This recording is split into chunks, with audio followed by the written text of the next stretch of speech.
we continue our discussion on the wild, reconnecting with our natural world, this morning we are joined today by Kelsey Leonard, a water scientist, legal scholar, policy expert, writer, and enrolled citizen of the Shinnecock Nation.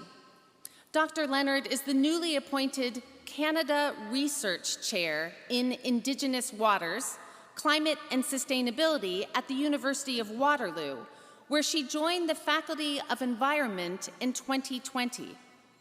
Her research focuses on Indigenous water justice and its climatic, territorial, and governance underpinnings. She seeks to establish Indigenous traditions of water conservation as the foundation for international water policymaking, and her recent scholarship explores legal personhood for water. Dr. Leonard represents the Shinnecock Indian Nation on the Mid-Atlantic Committee on the Ocean, which is charged with protecting America's ocean ecosystems and coastlines.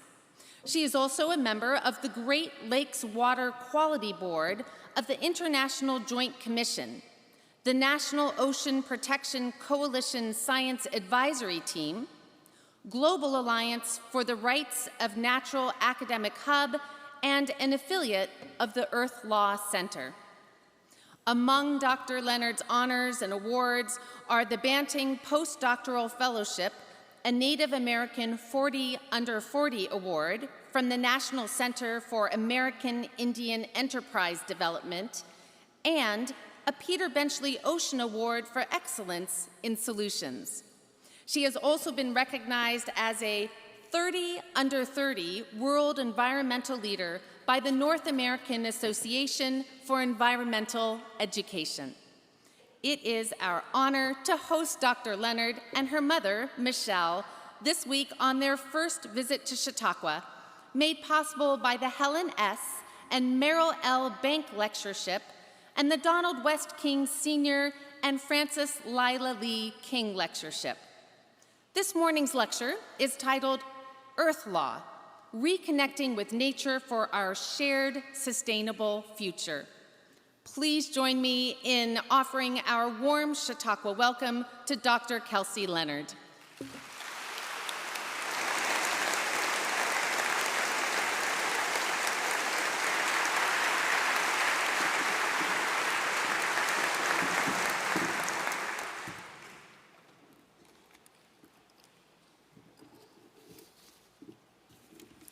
Akwe Wanikasak. Hello, good day, everyone. Thank you so much to the Chautauqua Institution and to Deborah for the kind introduction, as well as the invitation to be here with you all today in what I hope will be a very fruitful conversation. So I want to start by acknowledging and giving thanks to the Haudenosaunee Confederacy, whose lands we gather upon today. Without their stewardship and foresight and cultivation and care for these lands and waters, we all wouldn't be able to be here in conversation. I also come here as a visitor. I am a citizen of the Shinnecock Nation. Our territory is located on the east end of Long Island in what's currently known as New York. So I also, oh, that got a little chuckle, thank you. I also then, as you can see from this map, come from a community that is bound to the sea. In our language, Shinnecock means people of the stony shore. As we transition to thinking about this week, you had a lot of weeks you could pick from in terms of why you selected this one to be at Chautauqua. Some of you might be here for the whole summer. You're very fortunate. But for those who selected this week, the wild, reconnecting with our natural world, I went to Merriam-Webster's dictionary to try and get a better understanding for this word, the wild. You know, it comes from Germanic origins, and the noun, as defined in the dictionary, means a natural state or uncultivated or uninhabited region. And I think in our global consciousness, this word has been used to cultivate a sense of domination, of humanity over nature. It has been used to create a false sense of a reality in which there are places that are uninhabited in our world today, and in our world historically, when in truth, the world has never been uninhabited. This planet is filled with beings of all types, human included, that cultivate and care for the beautiful ecosystems that we all come to know today. So the trouble that we find ourselves in is not that there is a forgotten wild, but rather that we as humans have forgotten that we are part of nature and not separate from it.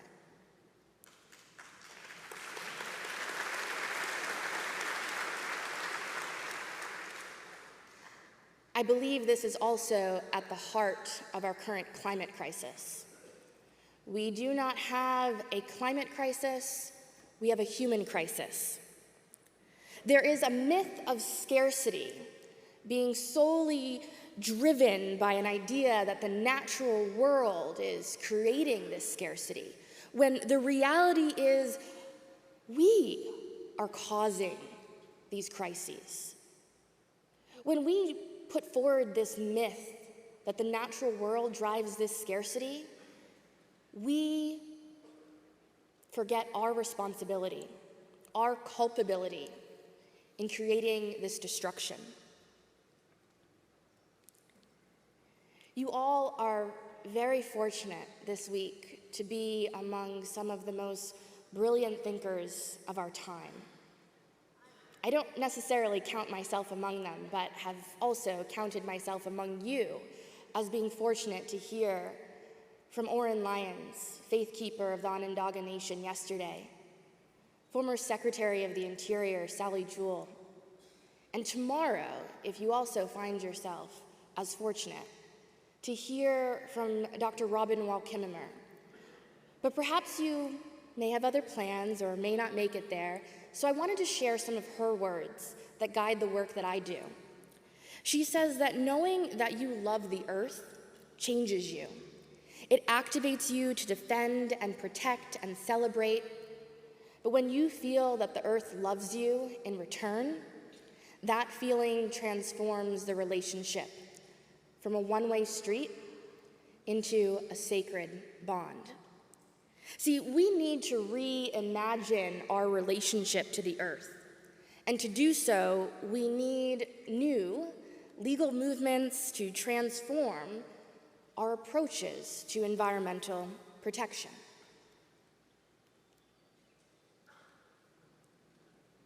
We've had a difficult few weeks in this country, on this planet. Many of you may be rightfully disappointed in the ruling of West Virginia versus EPA. Some of you may be ecstatic. Whatever your perspective, one truth may prove true: that this may be the first step in removing administrative authority of our expert agencies and scientists to act in defense of the environment, in defense of our own health and well-being. But I also took away another perspective from the ruling, another understanding from the court's opinion, that we can no longer sit idly by and assume that our experts or our agencies will solve the problems that we created and continue to exacerbate. We must act. We have a responsibility to act if those we previously entrusted with this fiduciary responsibility are to have their hands tied behind their backs. But let's take a moment and maybe bring this back to the core of each of your beings. Let me ask you a question. And you can share by showing through a raise of hands. How many of you had a child born this year? Oh, I expected that answer. How many of you had a great-grand or a grandchild born this year?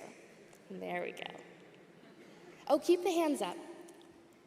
How many of you had a niece or a nephew born this year, or a great-niece or a great-nephew? Any child born this year that you have a deep connection and relationship to, raise your hand. When I read the court's opinion, this line stood out to me. If the current rates of emissions continue, children born this year could live to see parts of the eastern seaboard swallowed by the ocean.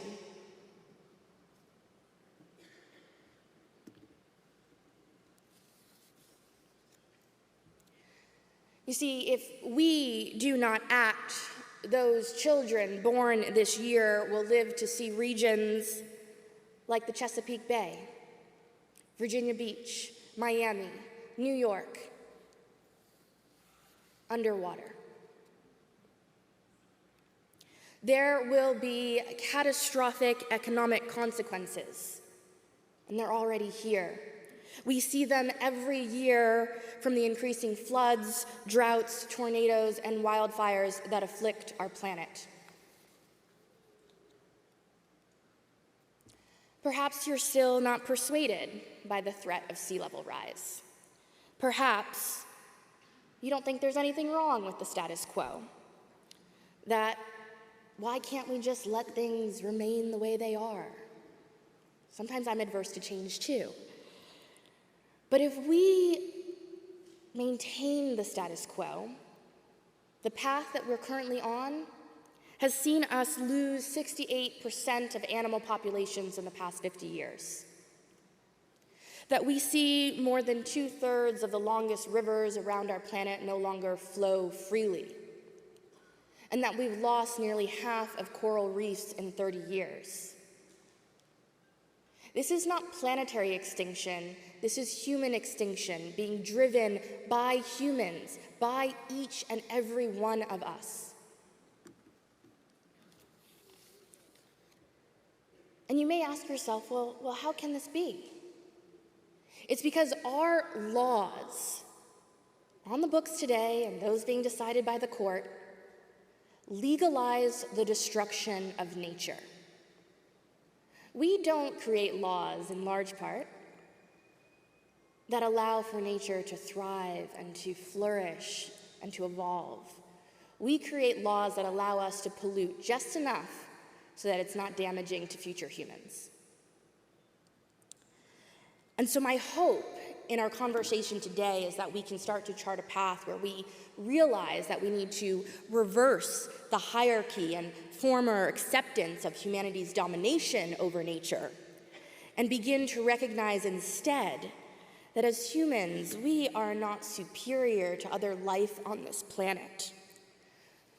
In fact, we have to learn to be good stewards again. And given our current crises, and remember, not a climate crisis, potentially a human crisis, or crises plural, not driven by scarcity of the natural world, but by the decisions that we make every day, we now more than ever need to value the natural world differently. And I wholeheartedly believe, maybe shadedly after the court's rulings over the past few weeks, but that our legal systems have a way to reshape and transform that ethic, to chart our moral compass in the right direction. And I think there's already a path, and here's what that could look like. There's a new emerging body of law called Earth law. Sometimes it's called ecocentric law or Earth jurisprudence. It is an emerging body of law for protecting, restoring, and stabilizing the functional interdependency of Earth's life and life support systems. You may have heard it in different concepts and subdisciplines, such as rights of nature or the crime of ecocide or animal rights, I like to think of Earth law as a tree. New branches grow and some branches already exist, but it's constantly evolving. And it includes things like rights of future generations, like the Juliana case, and how we've seen climate strikes and Fire Drill Fridays with our grandparents. It includes aspects of human environmental rights, as well as atmospheric trust litigation, guardianship policies, and indigenous law. You see, these mechanisms of law started to come about largely in the Western consciousness in the 1970s with a seminal piece written by Christopher Stone called "Should Trees Have Standing?" But we also have to acknowledge that some of the beauty in the natural world that we see today is because of indigenous stewardship and foresight and indigenous laws that have created a pathway and an ethic by which to understand and maintain a restorative connection to nature. And this is a part of a global movement. We have seen constitutional amendments, court decisions, local ordinances, as I mentioned, indigenous law. You may be familiar with the recognition of the Whanganui River in Aotearoa, New Zealand, or constitutional changes in Ecuador and Bolivia. You may have also heard about rivers in India and Bangladesh. These movements are happening around the world. So although they may seem alien, foreign to US mindsets, although they're not so much, we are the minority. We are at a critical point in the history of North America, where we will either be at the forefront of legal futurity and imagination, or we will be left behind. And so when we think about legal personhood, the ways in which rights of nature can be enacted, as I mentioned, this is already a part of a global movement. We have the establishment of the Global Alliance for the Rights of Nature, GARN, which brings together scientists, academics, policy leaders, legal scholars from around the world, youth, elders, to really chart a course for how these different types of initiatives can be implemented and supported. We also saw the first Rights of Nature initiative implemented in the United States in 2007 in Pennsylvania that worked to prevent the dumping of toxic waste into Pennsylvania waterways. We also saw Ecuador in 2008 establish the rights of Pachamama, or Mother Earth. An excerpt from that law states that nature, or Pachamama, where life is reproduced and exists with inalienable rights to exist, persist, maintain, and regenerate its vital life cycles, structures, functions, and its processes in evolution. We saw a universal declaration on the rights of Mother Earth emerge out of Bolivia, and the creation, through a UN General Assembly resolution, of the UN Harmony with Nature Initiative in 2009 to track all of these different types of initiatives that were occurring.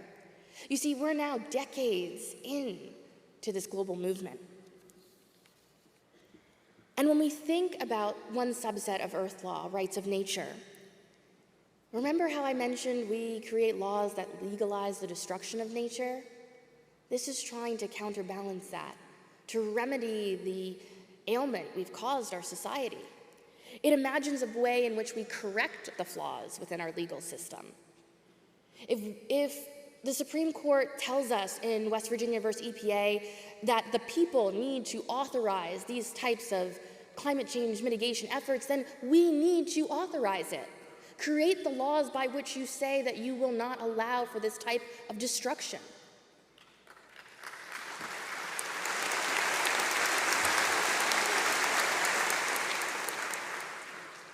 And no offense to our rocket scientists in the room, but this isn't rocket science. We can create laws in which nature has fundamental rights to exist, to thrive, to be free from pollution. Ultimately, this is about restoring nature's health. If the environment is healthy, we are healthy. This is a symbiotic relationship. And ultimately, this also is about supporting human rights, supporting indigenous rights. If the rights of nature are supported, these other rights are also synergetically supported. So how do we go about doing this? Well, we start by trying to give nature a voice. We create guardianship bodies that stand in defense of nature. We allow for nature to have political representation, and in all of our decision-making, nature is a part of that decision-making, and maybe even more so, it's at the forefront of what's in the best interest of that natural entity in how we make decisions. And you might be asking yourself, okay, maybe that sounds okay, but who actually gets to speak for nature? Who are the guardians? You may have also felt in the past few weeks and months and years of difficult polarization of this country that we have a crisis in democracy. If you had the fortunate opportunity yesterday to hear from Onondaga faithkeeper Oren Lyons, you will have noted how other governments around the world have rich traditions of democratic governance. And I believe then that Earth law might actually present an opportunity through the rights of nature for us to democratize our environmental governance. We need those who are directly impacted by climate change to be making the decisions about how we mitigate and adapt. Why should someone who's never had their house flooded get to decide who gets a buyout? You see, when we think about who should the guardians be, it really comes down to individuals who would be able to hear violations and make recommendations and always keep at the forefront of their consciousness what is in the best interest of that natural entity. The composition, as I mentioned, allows for us to practice democracy in real time.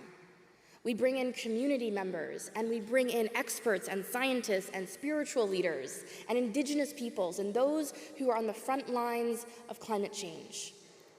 We bring in the voices who have gone unheard and who have been pushed to the margins historically and systemically throughout our society. What's the worst that could happen if you give others the opportunity to make these decisions? We're not doing so good right now. So ultimately, it's about changing our oversight. It's about creating processes in which we make decisions in the best interest of nature. And so when we think about rights of nature, it's an acknowledgement that nature has rights to exist, thrive, and naturally evolve. But it also imbues upon us as humans obligations to act differently. It also is a process by which we start to transform our relationship to nature. We have to think of ourselves not as property owners, but as stewards, as individuals and communities and societies with a responsibility to nature. And ultimately, it allows us to see humans as part of nature. And hopefully this transitions us towards a path in which we can start to address the root causes of environmental destruction. The Intergovernmental Panel on Climate Change for the first time this year recognized that colonialism has exacerbated climate change. We also note that we have a failed system of property rights across the Western world. And we have to shift from nature being seen as something that can be dominated and owned to being respected with inherent rights in and of itself. We need a shift towards balancing human and environmental needs. Again, it's not that nature then becomes superior to humans, but it's about balance. It's about creating a process in which we do not see ourselves as superior. So I'm hoping this charts a path in which we can acknowledge that it's time for change. It's time for our legal systems to be reformed. And it's perhaps time for us to ask a question of ourselves. Who is justice for? Martin Luther King Jr. would often say that for us to have a conceptualization of justice, we need to understand what sacrifice is.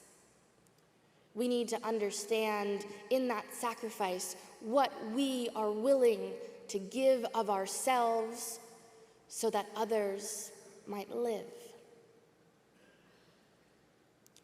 And I further ask us to question, who is justice for? Humanity alone?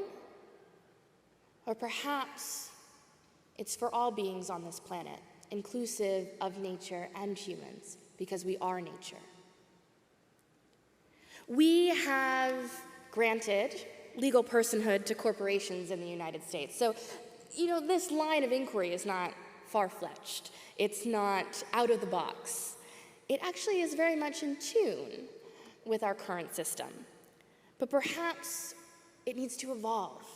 We can recognize, why not, the inherent rights of the Great Lakes? Why not the Mississippi River? Why not the many waterways around our planet that we all depend on to survive? We're kind of all gambling right now that these natural entities will be around for when we need them, let alone for when those firstborn children this year were born, and they need them. So, as many Indigenous grandmothers have said to me in the work that I do, what are you going to do about it? We can hear a lot of doom and gloom, and we can sit in our climate anxiety, but ultimately, this question is what was posed to us in West Virginia versus EPA. If our agencies cannot act, then what will each of you do to repair your relationship with the natural world? Each of you has someone you care about who will inherit the care you showed or did not show to this planet. What will you leave them beyond money or property? How have you created a framework for their futurity that fosters a connection to nature?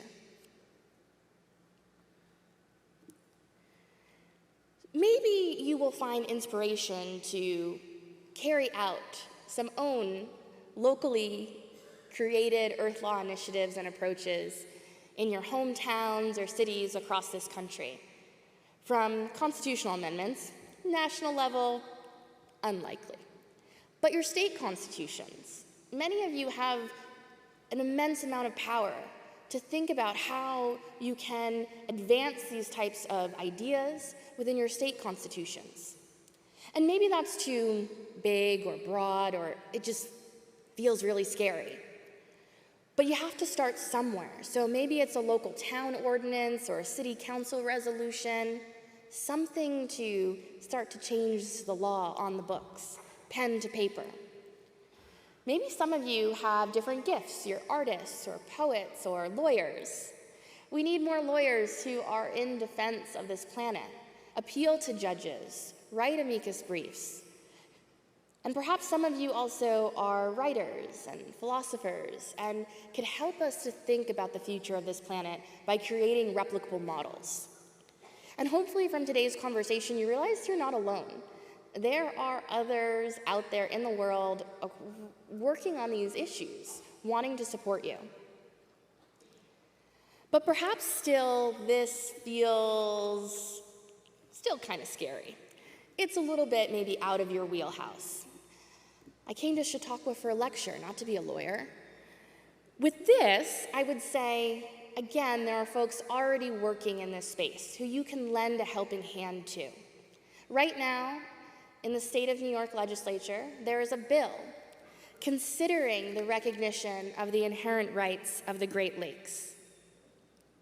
It states, if I may read this for you, the Great Lakes and the watersheds that drain into the Great Lakes and their connecting channels shall possess the unalienable and fundamental rights to exist, persist, flourish, naturally evolve, regenerate, and be restored by culpable parties free from human violations of these rights and unencumbered by legal privileges vested in property, including corporate property. The Great Lakes ecosystem shall include all natural water features, communities of organisms, soil, as well as terrestrial and aquatic sub-ecosystems that are part of the Great Lakes and their watersheds and connecting channels.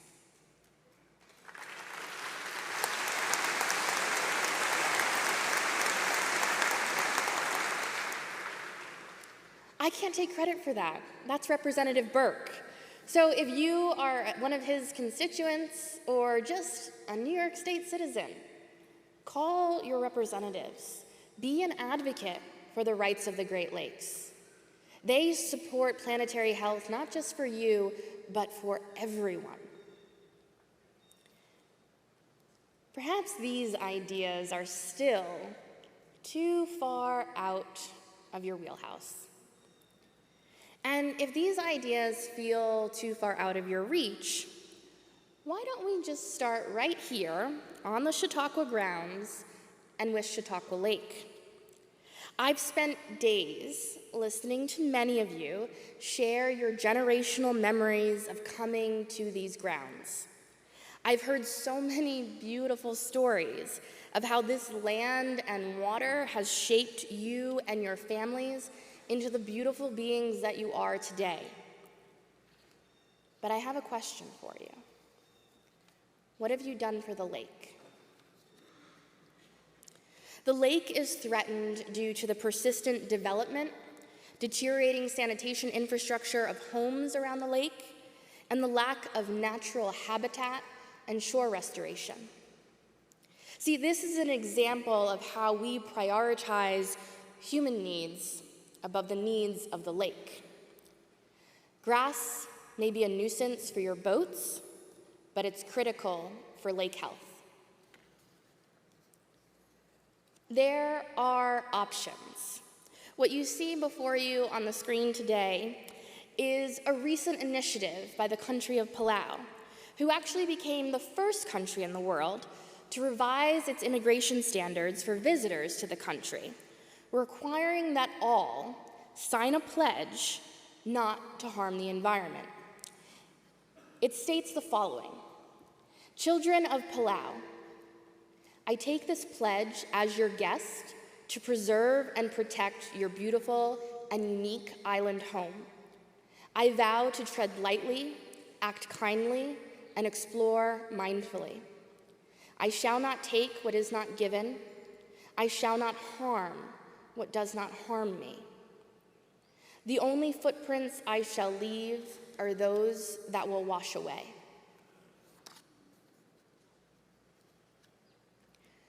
You have gates here.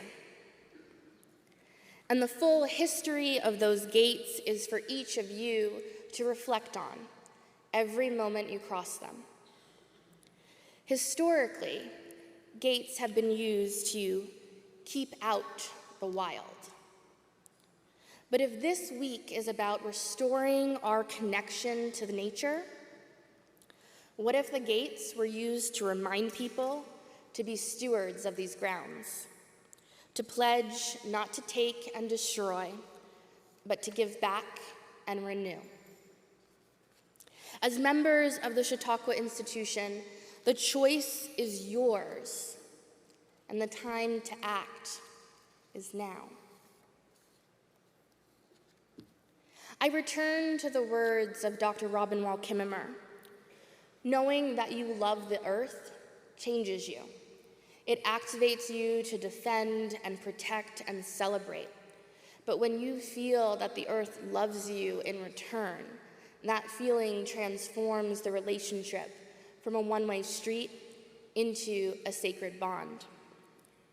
In our form of governance as Indigenous nations, among the Anishinaabe, in Anishinaabe-Moan, there's a word for love, a principle actually. It's not just an emotion or an affection that you fulfill, but it's a principle, a way of being and living in the world. It's called Zagadwin. In our Shinnecock language, we use the term Kwamanash. It imbues a responsibility of care that you extend to others. Perhaps this love ethic can be the path that leads you to restoring your connection to nature through love. My hope to enable this transformation to occur is that we collectively can imagine a world where each of us takes up our right of responsibility as citizens. That is a privilege, not an entitlement. Within that privilege, we have a responsibility, a civic duty, to be good stewards. We can take up that charge as citizens to advocate for Earth laws locally. We can acknowledge that those who would fight in defense of this planet are not terrorists. We can acknowledge that the path towards new legislation would create a way in which we could recognize that the natural world has a right, just as we do, to exist, thrive, and evolve, free from harm. When we do this, we're creating a future in which humans and nature flourish together. We recognize and honor and protect nature's inherent rights to exist.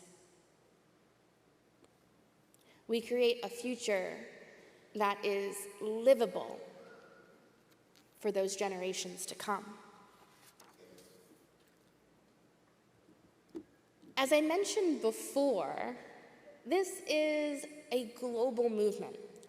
And some of you may not be the grassroots activists ready to charge the front line, and that's okay. But you may have financial resources. You may have other types of gifts and resources available to you that you can redistribute to others in the world that want to act. Organizations like Bioneers, or like GARN, the Global Alliance for Rights of Nature, or the Indigenous Environmental Network, or Movement Rights, or Harmony with Nature through the United Nations. All of these organizations, and many, many more that wouldn't fit on this slide, are currently working in defense of our planet and working to ensure that your grandchildren and great-grandchildren are able to have a planet to live in, to live with, to restore, to build the beautiful memories that you have built here across generations. That's why this year, Earth Day was actually called, the theme was Invest in Our Planet. They said that we needed to act boldly, well, the Supreme Court has told us that. We need to innovate broadly, lean into science, it's there to help us, and we need to implement equitably. We need to think about the ways in which we can, as mentioned earlier, democratize our governance, actually reclaim democracy and practice it. Not leave it to hallowed halls or individuals you've never even met in your life. You can be a democratic actor. And so when we think about this idea of investing in our planet, again, there's a lot of wealth in this room, across these grounds, across this country, and it's not distributed equally. It's definitely not distributed equally in defense of our natural world. And if we are going to rebalance human and nature relationships, we have to address the elephant in the room: economic growth, money, property. These systems aren't symbiotic. And it doesn't mean throw everything out, but it means a redistribution. It means that we have to think about how much are we investing in fossil fuels versus habitat restoration.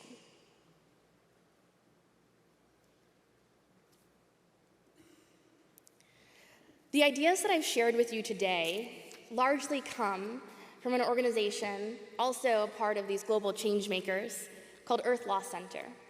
They work every day to help us rebalance that human-nature relationship. And ultimately, yes, you can go to their website, earthlawcenter.org. You can learn more about the different initiatives happening around the world. You can donate. You can do whatever your heart's desire is. But I hope if you take anything away from our conversation today, it's that you act. You do something. When someone asks you, what are you going to do about it? What are you going to do about West Virginia versus EPA? You have a personal commitment and response to share with them. You see, when I think about our planet today and I think about our culpability and responsibility as human beings, it ultimately comes back to a natal connection that we're all born with. You see, when we are born onto this planet, it's not a privilege or a right, it's a gift. It's a gift to be able to experience Earth. It's a gift to be able to know that in the mother's womb you are nurtured by water for 9 months. That's why for many indigenous peoples we know water as our first medicine. We're all born with a natal connection to water.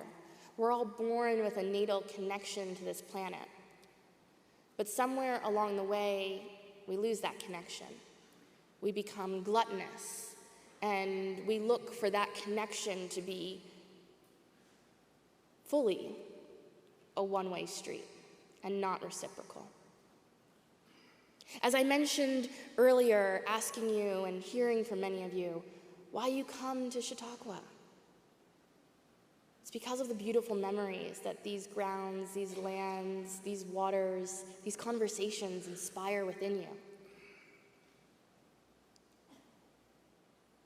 I'm going to pause for a moment and ask you one question as we come to our close. In the same way that you come to Chautauqua for the beautiful lake and these lands and waters, how many of you have gone on a beach vacation? Raise your hand. Yeah. Why do you go on that beach vacation? You're exhausted. You're tired of work. You need respite. You need calm. You need stillness. When you go to that beach, you are going to a curated portion of nature. You're going to a portion of nature that has been stewarded and cared for, that has been cleaned. Maybe you don't like seaweed, and so a big truck comes around and takes all the seaweed off of the sand so you can walk your little feet to the beach. That level of care and stewardship is not created for all waters or all portions of our environment around the world. And it should be. Or it should be such a way in which you don't only go to visit the nice pristine beaches, but every now and then you go and visit the polluted water. Because if you're like some of the indigenous water walkers that I've worked with and walked with, and you have to walk the entirety of a Great Lake or a river system, you don't just go to the pretty places that give you respite. You go to the places that are polluted. You go to the places where you stand next to them and your whole body is consumed by negative emotions and anxiety and heaviness. Every time you go to the beach or you come here to the Chautauqua grounds and you feel that calmness, that love, nature is giving you something. And so I ask you, what are you going to give back to it? For future generations, we need them to be able to form the same relationship to nature that we have been privileged to have the opportunity to form. Ultimately, the task is up to us. The climate crisis is a human crisis, but it also can be a crisis in which we respond not with fear or anxiety, but with love. Tabutni, thank you so much, and I look forward to your questions.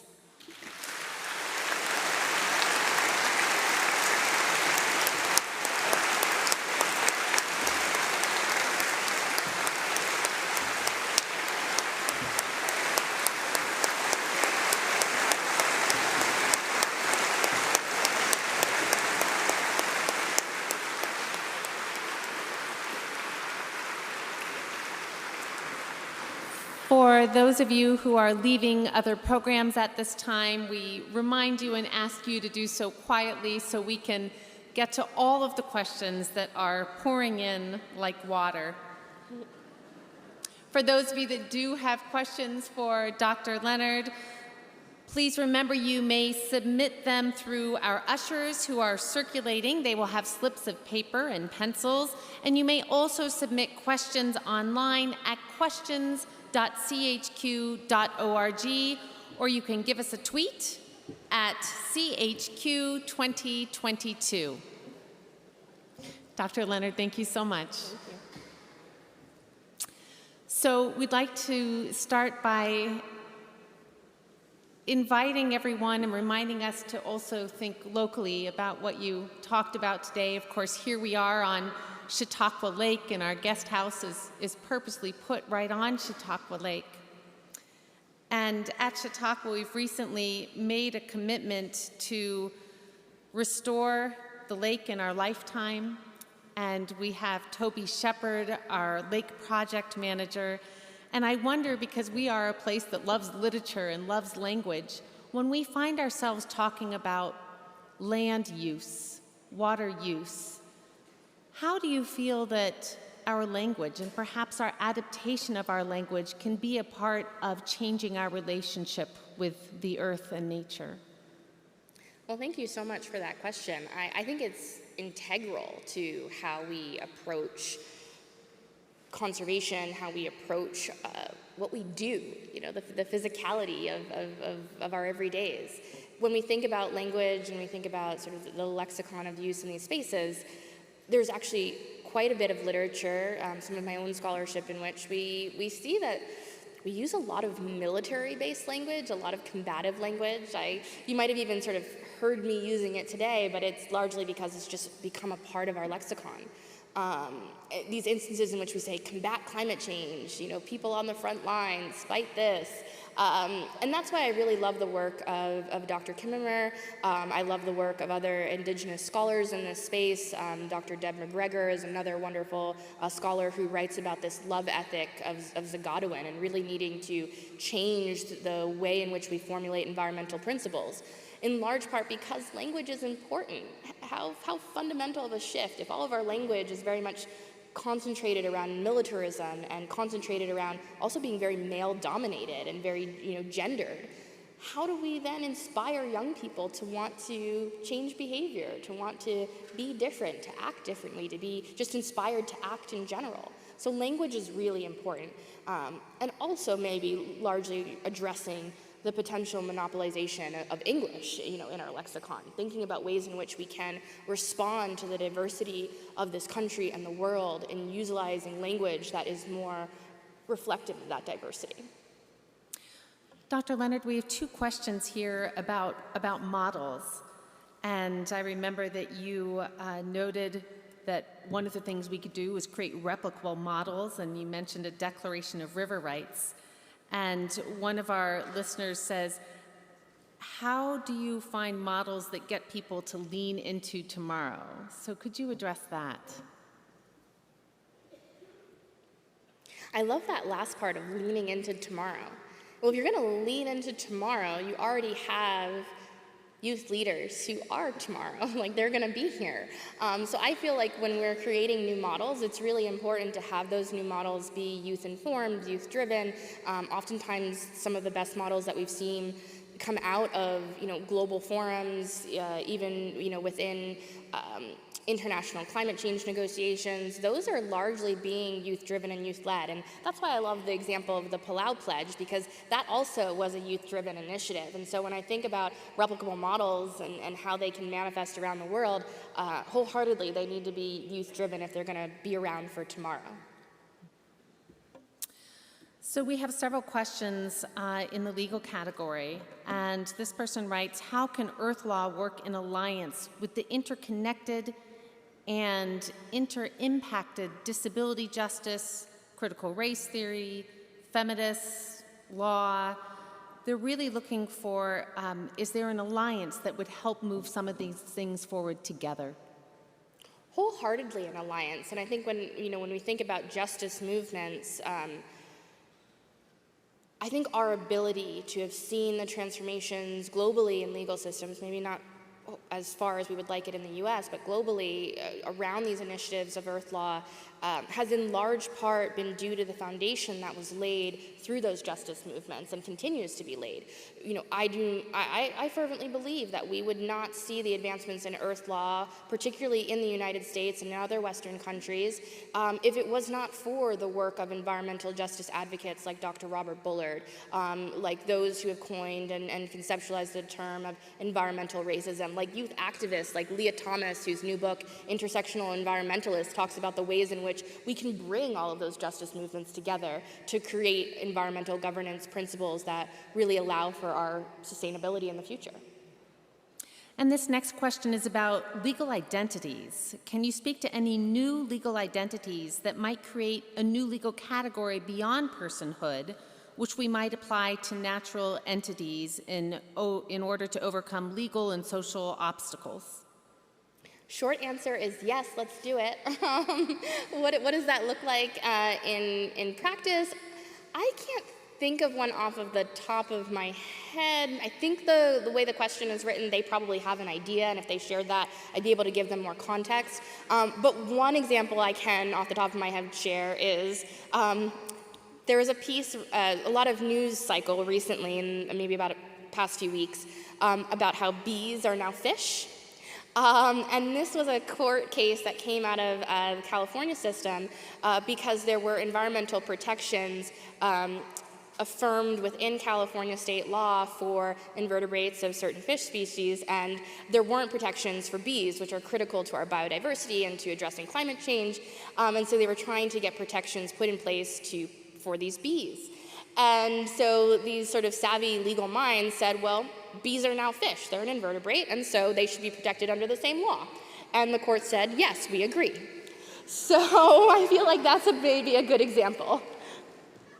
So speaking of laws, someone notes that we now live in a world where laws are being changed, laws are being eliminated. And what faith do you have, or how might we ensure that laws protecting the earth will be honored? Oh, that's an excellent question. That's why I really am an advocate for Earth Law, because it very much starts locally. When we think about local town ordinances, county laws, state laws, what we're seeing right now in our shift of our federalist system is a large portion of what I think would be conservative thinkers, and they might correct me, but conservative thinkers wanting to remove that power from the federal government. Okay, well, if you remove the power from the federal government, then you as states and as locals have to act. And so I think that we may see sort of less challenges, but there's always room for controversy and adversarial relationships in the law. So the future is a bit undetermined, but I do have a bit more faith that if it's locally designed and context specific, that more people will have ownership of it. You know, right now, you might not have even known about the West Virginia versus EPA case, because I don't live in West Virginia, I don't really, care. Or I don't, care about how it impacts, coal miners, or how it impacts, the way in which that case was decided of different corporations. But if you spent 6 months in your local township working on this ordinance for Earth Law, you're going to care if someone tries to come in and take it away from you, because you're invested in it. And I think that's a big part about restoring our connection to nature, is being able to act so that we feel invested in the care and stewardship of our planet, and not just tossing it off to others to fulfill our responsibilities. And we have some friends wondering, have any full countries adopted Earth Law? Are there any examples? Yes, so many. That's why the Harmony with Nature website is wonderful. There's a full timeline of countries. A significant amount in Latin America have adopted Earth Law and Earth Law provisions into their constitutions. As I mentioned, Ecuador, Bolivia are at the height. Aotearoa in New Zealand has done quite a significant amount of different pieces of Earth Law legislation recognizing rights of mountains and rights of rivers. We also have a lot of tribal nations across the U.S. that have recognized the inherent rights of different natural entities, like the White Earth Band of Ojibwe recognized the inherent rights of wild rice, or Monoman. So there are a lot of different examples around the world, and if you want to sort of go in, you can search by country. The Harmony with Nature website is wonderful, and then I and another team of international legal scholars will be launching a global data portal in October called the Earth Jurisprudence Monitor. You'll also be able to go and search by biomes as well as countries for the different types of initiatives. So we have someone in the audience here today with particularly legible handwriting. It's just fantastic. Noting that there are collaborative alliances that are really critical, and wondering, do you know of places where the government sector, business sector, and civic sector are successfully working together on environmental sustainability? Oh, that's an excellent question. Alliances, yeah, that's an excellent question. I think there are some really great examples. I know that there are others that may necessarily not agree with what was put forward, but I think it's still an example of Earth Law, or trying to do Earth Law, was Prince Charles's Earth Charter. So it's kind of I think it's called the Terra Charter. So out of the UK, obviously, but it's sort of their next evolution, or sort of carved it out as being the next evolution of the Magna Carta, but to be in alignment with sort of protections for the natural world.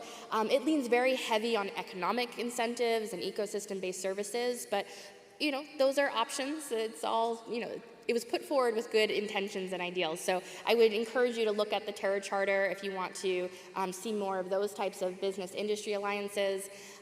I was just at a demo day where entrepreneurs pitch all different types of new technology for addressing environmental concerns. It was in the beverage industry, and I was, really, really excited by what I saw. Getting away from single-use plastics and creating plastics or plastic-like materials that are actually biodegradable, and really trying to think about ways in which that, yeah.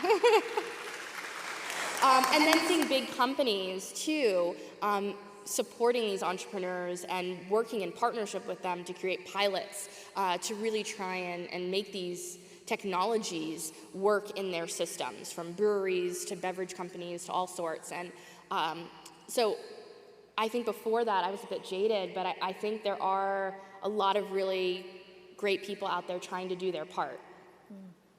Well, you've talked about brews, so let's talk about the burgers. Okay. We have several questions focused on animal rights, on reduction of meat eating, and people are wondering, what role do you see for the elimination of factory farming, reduction of meat eating in saving the planet? And is there a role that unites?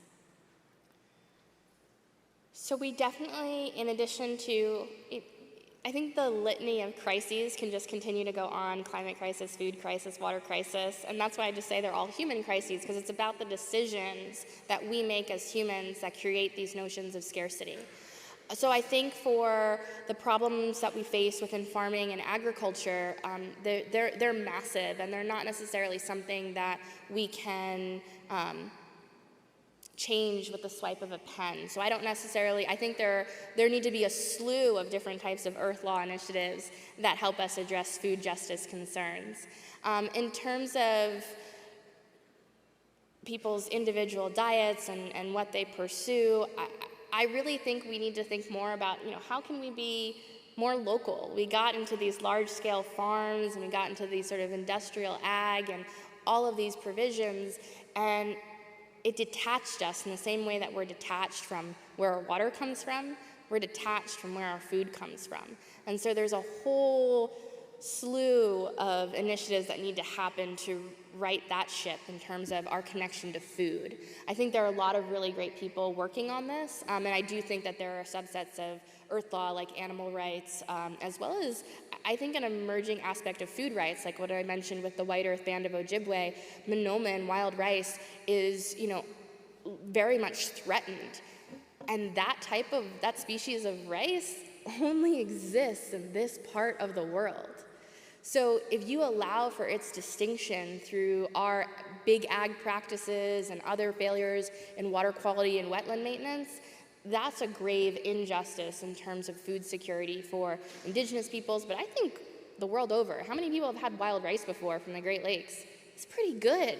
Like you can't replicate that. And so I think there's just a lot of initiatives that need to happen. I think seed saving and some of the reclamations we're seeing in the context of seed saving and food sovereignty are so important, because that also is a part of our biodiversity loss that is contributing to climate change. And so, like I said, we all have a part we can do. If you're a food champion or a food warrior, go for it. Do what you can. And if for you, changing your diet is how you feel you can contribute, that's fantastic. But I will say, if you're the only individual giving up meat in a society where meat is still being proliferated at big industrial scales, that's maybe not the best use of your actions.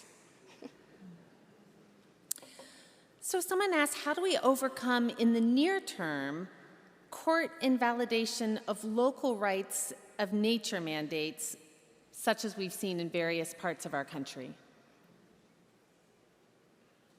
It's an excellent question, and I think, I feel like it also is akin to the question that was asked earlier. A few months back, maybe even a few years back now, talking about Earth Law and why we needed it, thinking about, I would often say, Earth Law is a way in which we can be responsive and flexible to the increased frequencies of changes that we're seeing and environmental challenges that we're seeing in our environment, where the Clean Air Act and the Clean Water Act maybe can't be as responsive or don't have climate change provisions written into them.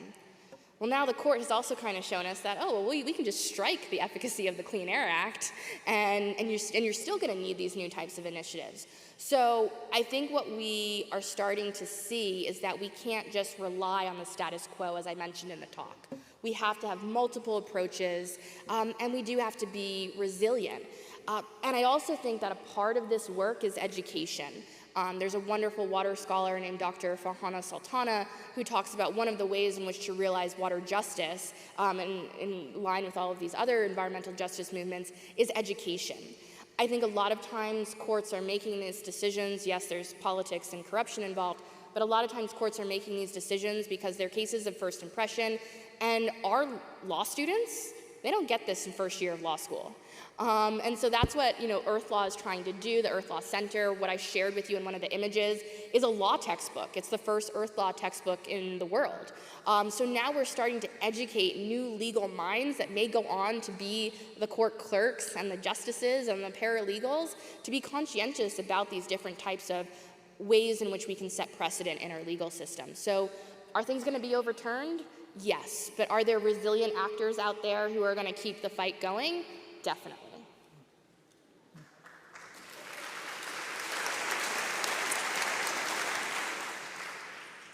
So we noted again that Chautauquans love words and love literature, and this question comes back to the use of words. In an effort to destigmatize mental health, advocates are encouraging alternatives to the word crazy. And so this person questions the use of the word wild, and how do you think the use of the word wild will impact our views of wild nature? What are the positives and negatives there? I think from how I started the talk, my own personal reflection upon researching the word, it has no meaning in my approach to environmental governance. And there's actually a really long legacy that I wasn't able to go fully into that in the opening of the talk, but there's a really long legacy within the history of environmental governance in the United States of naming things as wild, to steal land, to take land from indigenous peoples, to label indigenous peoples as wild and thereby uncivilized and thereby not human. So I think we were conditioned to think of wild to have positive connotations in relation to our national parks and to the natural world, but I think that conditioning was to socialize us to different forms of colonialism and environmental injustice. And so as we close our time today, you had several questions for us to challenge ourselves, to ask ourselves, and I would just ask, could you leave us with one question or one action that we might take with us as we begin to go back to our own communities, whether it's the end of this week or the end of this summer? Well, I left you with so many questions, so I think you have enough of those. An action. Share something that you've learned this week with someone else who wasn't fortunate enough to be able to walk through these gates. Just one person. It doesn't have to be my talk, it could be any of the talks that you've listened to. But I think you all have been excellent listeners. Now is the time to put those ideas that you've heard into action. And it can be as small as a conversation with someone else who wasn't here, and maybe someone who is from a different generation than you, because it seems like Chautauqua may need a little bit of young blood in here. Thank you. Thank you, Dr. Leonard.